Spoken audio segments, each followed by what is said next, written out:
Welcome back to the Christian Women's Health Collective podcast. We're so glad you're here. Today's episode is going to be all about hormones and sleep and perimenopause and menopause and postmenopause and what that looks like, because we're all in different phases in our personal lives.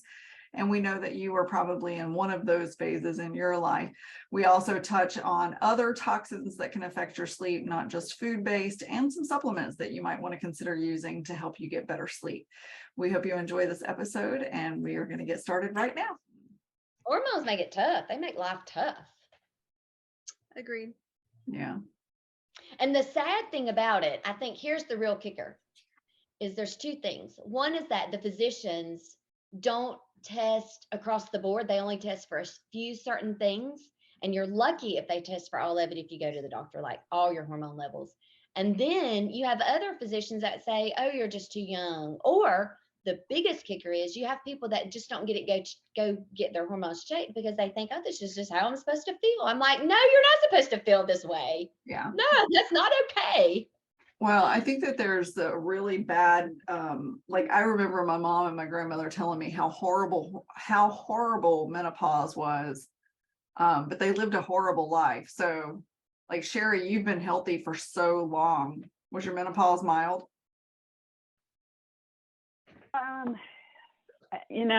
had sweats through the night, and I mean, sometimes it was crazy sweats, but not through the day, really. I didn't have like hot flashes or anything like that. I mean, I hear a lot of women going, oh my God, I'm flashing. And I never had that. Yeah. So I would really say only night sweats is what I experienced. So yeah, not too bad. My mother I don't think she experienced too much either. And she didn't do anything about taking hormones or anything like that. Yeah, they put my mom on estrogen, and that lasted for, and I was young when she went through menopause. That lasted for a short period of time before she lost her mind and stopped taking it. So it made her nuts. Yeah. Oh, wow. Mm-hmm. So I had the hot flashes. And when I was younger, like I didn't know any difference. So they put me straight on the estrogen pill. I think it was like Premarin or something. I don't remember the exact name. It's been so long ago. I did that for a few years. And then it got to where my body, I could just tell like my joints hurt. My body was changing. So I went to the shot, which I probably should have never done, but it was like estrogen, just injectable shot. And I did that for a long time. And then I was like, I started telling that it wasn't working just right. And everybody started talking about bioidentical. And so like, I'm going to go do the bioidentical route. And so I was on bioidentical for probably about a year and a half. And we started out checking labs. And so I was like, okay, well, if you're checking labs, you're the doctor, you know what we're doing, right? So we were checking the labs and everything was fine. Well, then all of a sudden, no lab check, and I would just go in. Well, it all of a sudden got to where it was difficult to have intercourse. And I'm like, what's going on? Well, what happened is we were not looking at my labs enough. And so my body was not getting enough estrogen to keep my skin and everything supple. So it basically had atrophy. Oh and what happens is if you don't have, so some bodies, and I think that's why labs, I stress about lab work. It's really important. But if we had done that, we would have known that my estrogen had just been bottomed out for a very long time. But because of that, it did long-term damage to my organs. So it's taken a long time to try to figure out how to get that tissue back supple, and a lot of work. But I recently found a DNA test, and they will look at all the hormones, but they look at so many other things like within your DNA. And that was really interesting to me because like your hormone health is part of it. Yeah, I'd be curious about that. Yeah. So what was your sleep like when you guys were going through it, or even before? Well, I mean, obviously you dove right in because you had a hysterectomy, but what was your sleep like, Sherry? Prior to, leading up to, do you remember? It's been since 2010 since I've had a period. Okay. Yeah, so 12 years, no, yeah, 12 years.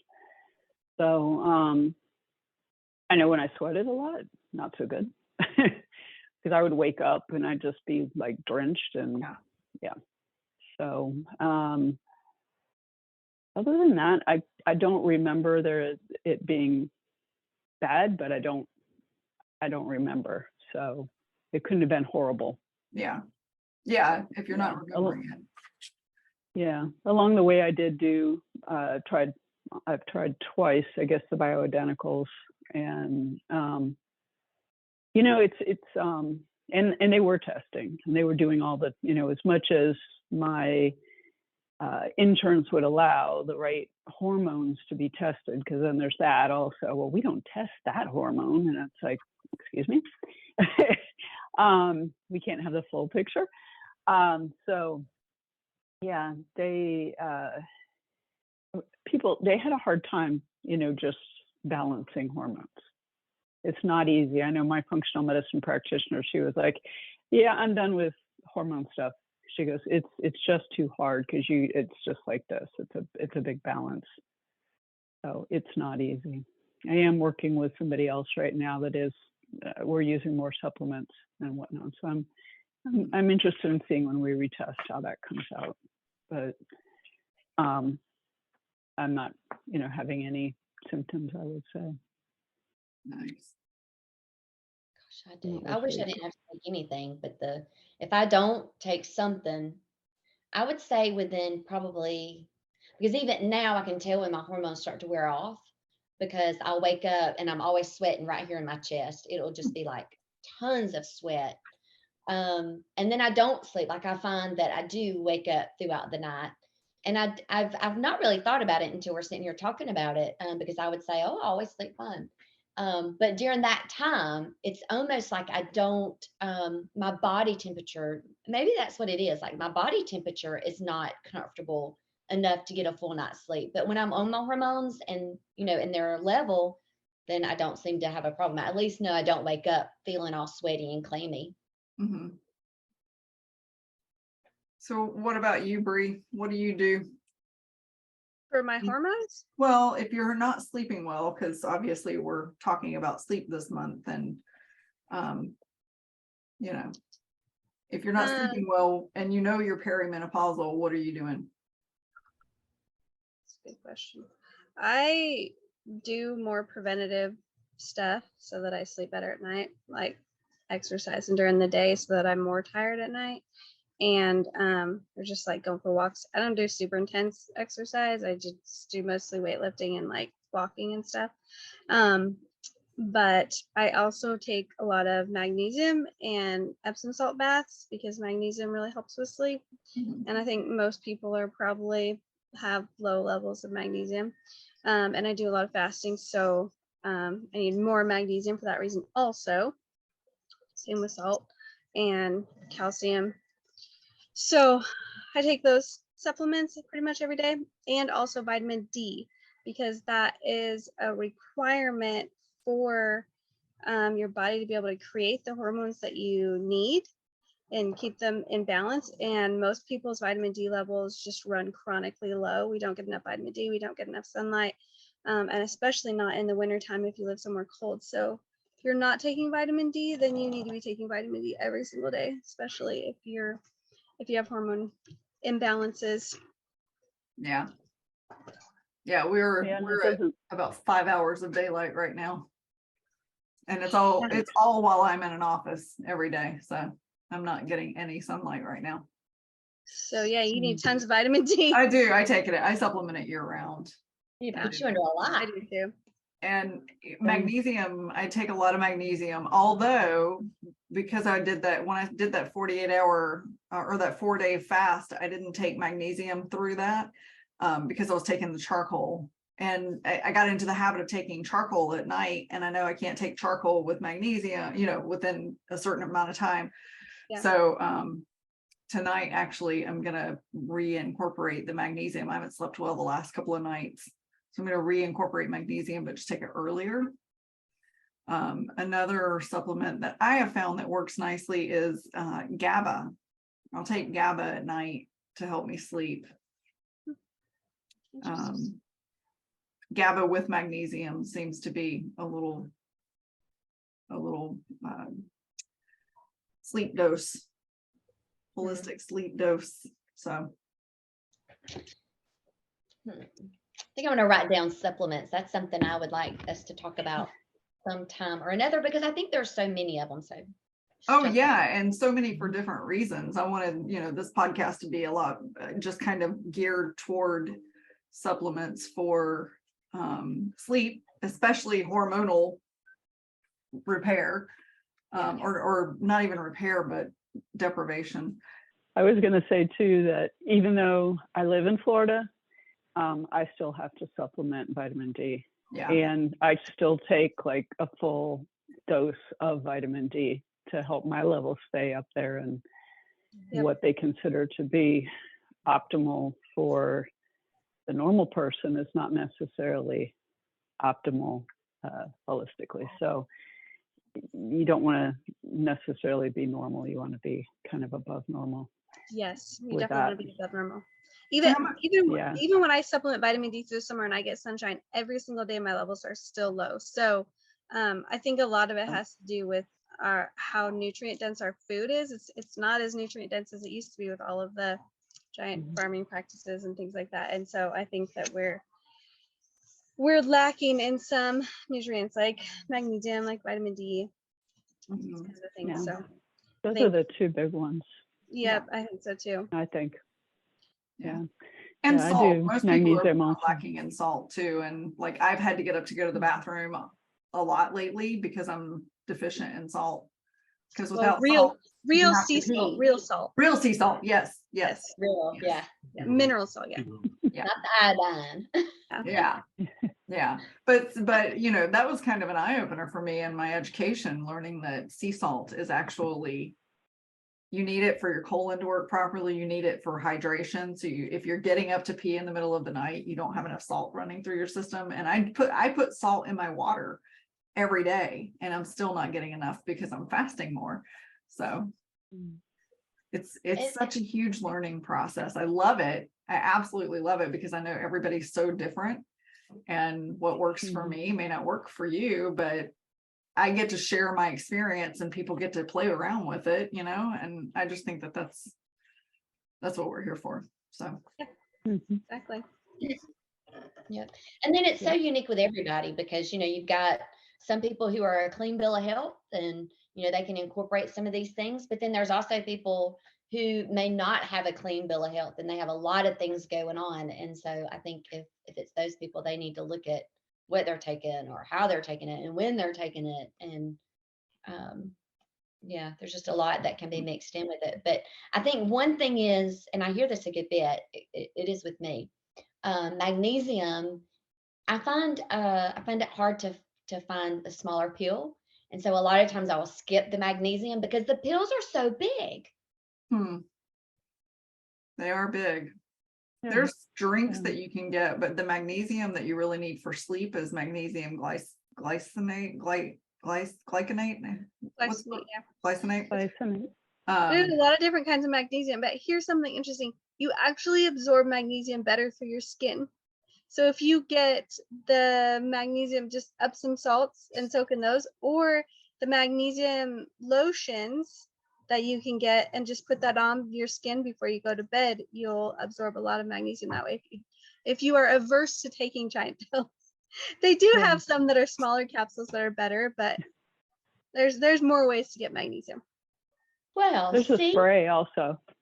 Yeah. You can get a spray. I've used that spray before. And spray it on your. Yeah, you can spray it like straight on the bottom of your feet too. Okay, speaking of The skin, feet uptake. I have to say also that, like, we're talking about hormones, and your skin is like absorbs so many things, right? And there are so many toxins in the world right now that disrupt hormones and cause hormone disruption, which is why there's this hormone crisis in the US, right? Everybody is trying to fix their hormones. Why is that? It's because we're intoxicating ourselves with things that are hormone disruptors, like artificial fragrances, like plastics and everything. the toxins in our food, our environment, what we're breathing, you know, our candle plugins and like cleaning products, and like, I mean, the list is just kind of endless. So Oh, yeah. It's if you can impossible to start avoid them somewhere, completely. yes, exactly. If you can start somewhere simple, like getting rid of the smelly artificial fragrances in your house, like that's one huge step that could help with eliminating some of that hormone disruption. And put plants in your house to clean the air instead, real plants. Yeah, we have a few in our office. We don't have any anywhere else in the house because I kill everything. But Tyler's really good with plants. Me too. Probably our cat eats them too, though. I forgot about that. Oh, there. Okay, so if you look online, there are a whole list of indoor plants that you can have that are safe for cats. And one of them is that cool. Oh, I can't think of the name of it, but it's like a red fire thing in the center and then green leaves. Oh well, I'll think of Oh, it. I know what you're talking about. I'll look But at like, Not a Yeah. poinsettia or no, it's or- not. No. It looks kind of like a cactus type thing, but Yeah, I know what but you're it's talking safe for about. cats. I know for a fact 'cause I've given one of those to someone with a cat before. But yeah. Anyway, I'll get off my soapbox, but still, like, No, I mean, we can't talk you know, about that without mentioning, like, get rid of the toxins in your house, in Yeah. your life, off your skin, in the air that you breathe, all the things, in the food that you It eat. all It's matters. so important. Yeah. It's Well, but I it think all that matters. affects your sleep too, right? Like Oh, how many Oh, yeah. times yes. I cannot tell you how many times I threw like a plug-in in my house before I knew the damage that I was doing, and they would wake me up all night long smelling the smell. And now, I mean, I would spend a fortune just with plug-ins, you know. And Oh, now I think, used to buy them too. I know. Well, and the Sure. wax melts are no better. No, yeah, I know. If you really want scent in your house, diffuse really good organic essential oils. Essential oils, yeah, Mhm. definitely. Or Mm. plants, or I just was bake gonna- something. Yeah, some make something. cinnamon Real on food. orange. Make some real food in your kitchen. They'll smell Leanne's great. chocolate chip cookies. Yeah. What? Gary said your Leanne's chocolate chip cookies. Yeah. Now, I was going to say too, another area to look at hormones is meat, because they are, you know, when they're raising the cattle, when they're raising all the meats, they are injecting them with hormones. And so it's no wonder that we have all kinds of issues with hormones Yeah. just from the meat. And I Mhm. mean, look at all the kids that are eating, you know, Chick-fil-A, and I mean, they're going to McDonald's, and I had Especially my if high they're school best friend spicy. called me today to tell me she wanted to fast with me when I do my next long fast. And then she was like, and I usually fast like 20 hours a day, but yesterday I had Bojangles for breakfast and Chick-fil-A for lunch, and I was busting up. She busted up laughing too. She's like, I don't normally do that, but goodness. Oh For God. all Did you that remind her of the 50 ingredients that's in a Chick-fil-A sandwich? Every time I think about that, I'm just like, How many? 54 ingredients in a Chick-fil-A chicken sandwich. oh, That's crazy. The Food Babe posted that a long time ago, and I was just Yeah. astounded when I read that. yeah, think about I'm that. not surprised estrogen though. level. I can't eat Chick-fil-A anymore because it makes my tummy not feel good. Yeah. now you know why. Crazy. Yeah. Yeah. What needs, like, I have a loaf of bread. I have some dough rising downstairs, and I'll let it ferment all night for Tyler's bread. And it's flour, salt, yeast, and water.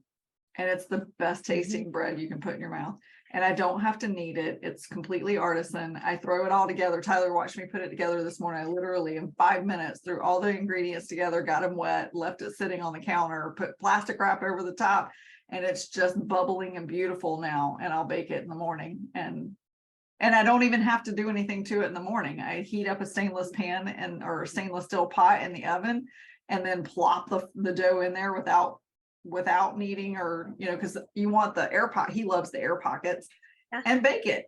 I don't have to do anything to it. I need that That's recipe. amazing. It's so Right? easy. It's so easy. Okay. So it is not hard to cook your own food at home, and it's so much cheaper. It's cents on the dollar to make a loaf of bread from And scratch. it tastes so much better. Yeah. And it's so much healthier for your body. Your hormones Well, will love you if you go all natural. They will love you. Right?